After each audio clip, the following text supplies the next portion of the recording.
A gente já viu isso acontecer 1 milhão de vezes, né? Um time tá dominando o jogo, um atleta no auge da performance, mas aí chega o finalzinho, os momentos decisivos e tudo desmorona. A energia some, a precisão vai embora. Por quê? O que acontece no nosso corpo que deixa a fadiga simplesmente roubar uma vitória que parecia certa? É exatamente essa pergunta que a gente vai investigar a fundo hoje. Será que existe um fator secreto, uma qualidade física que pode, de fato, tornar um atleta à prova de cansaço?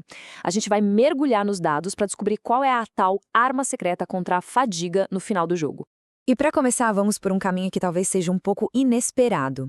Quando a gente pensa em atleta de elite, a primeira coisa que vem à cabeça é velocidade, aceleração, explosão, certo? Mas e a capacidade de parar? Pois é, acontece que ela é tão crucial quanto. Pensa bem. Mudar de direção do nada, reagir a um adversário, se preparar para um salto, tudo isso exige uma desaceleração, uma freada muito potente. E o que as pesquisas mais recentes sugerem é que essa capacidade de frear é uma das primeiras coisas que vai para o espaço quando o cansaço bate. E é aí que acontecem os erros, as jogadas perdidas. E essa ideia levou os pesquisadores a uma pergunta fundamental.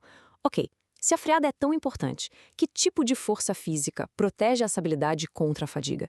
Para entender isso, a gente precisa separar o que é o motor do corpo dos seus freios.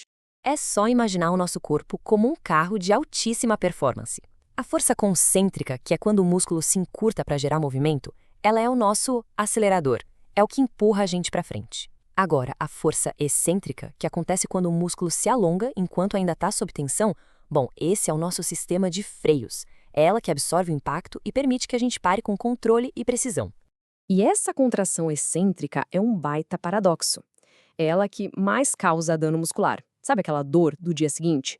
Mas, e aqui está o pulo do gato, treinar essa qualidade também constrói uma resiliência incrível.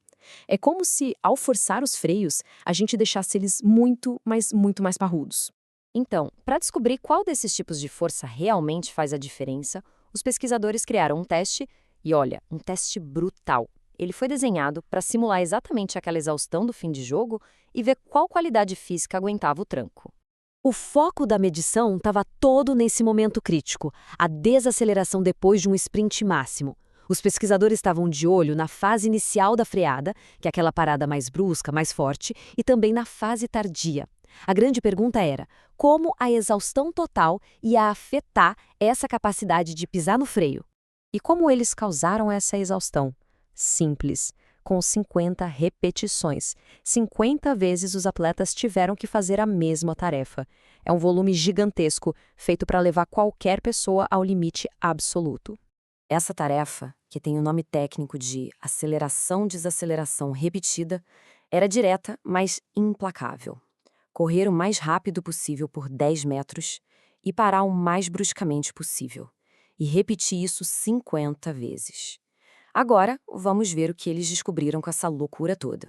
Depois de coletar todos os dados, comparando as 5 primeiras repetições com as 5 últimas de cada atleta, os resultados começaram a contar uma história muito, mas muito clara sobre o que realmente constrói um atleta resiliente.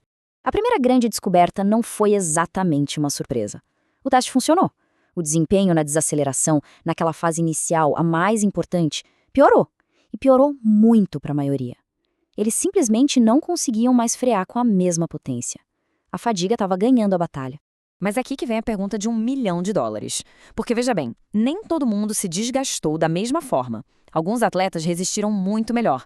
Qual era a diferença entre eles? O que separou o joio do trigo? Era o motor ou eram os freios? E aqui os dados contam uma história que é quase visual. Do lado esquerdo, a gente vê uma relação claríssima. Quanto maior a força excêntrica de um atleta, ou seja, a força dos freios dele, menor foi a queda de performance. Agora, olha para o lado direito que mostra a força do motor. Não tem padrão nenhum. Ser mais forte para acelerar não fez a menor diferença na hora de resistir ao cansaço. Ou seja, a conclusão é essa, preto no branco. Para ser dominante no final do jogo, a qualidade que mais importa não é a potência do seu acelerador, mas sim o quão fortes e, principalmente, resilientes são seus freios. Os próprios autores do estudo resumiram isso de um jeito perfeito. Uma maior força excêntrica diminui essa queda de rendimento. Ela funciona como um fator de proteção, quase um escudo contra os efeitos da fadiga nesses movimentos super intensos. Ok, a ciência é fascinante, mas como é que isso se transforma em treino de verdade? Como a gente pega essa informação e aplica no dia a dia?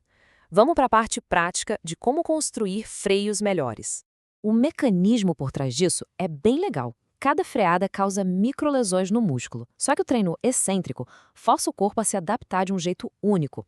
Ele literalmente adiciona novas pecinhas no músculo que o deixam mais comprido e elástico. O resultado? Um músculo que aguenta mais o tranco, sofre menos dano e, por consequência, mantém a performance lá em cima, mesmo sob pressão. Então, como é que se treina isso? A pesquisa aponta para coisas bem claras. Agachamentos em que a fase de descida é super lenta e controlada, exercícios com equipamentos tipo flywheel, que dão uma sobrecarga brutal nessa fase excêntrica, e, claro, treinar a habilidade em si, fazer exercícios específicos de desaceleração, focando na mecânica correta de parar. E tudo isso nos deixa com uma pergunta final para a gente refletir. No mundo esportivo, que é completamente obcecado com velocidade e explosão, talvez o verdadeiro segredo da vitória não esteja no motor, mas sim na força tão negligenciada dos freios? Treinar para ser potente é uma coisa. Agora, treinar para continuar sendo potente quando todo mundo já cansou, bom, isso é o que realmente define a dominância no jogo.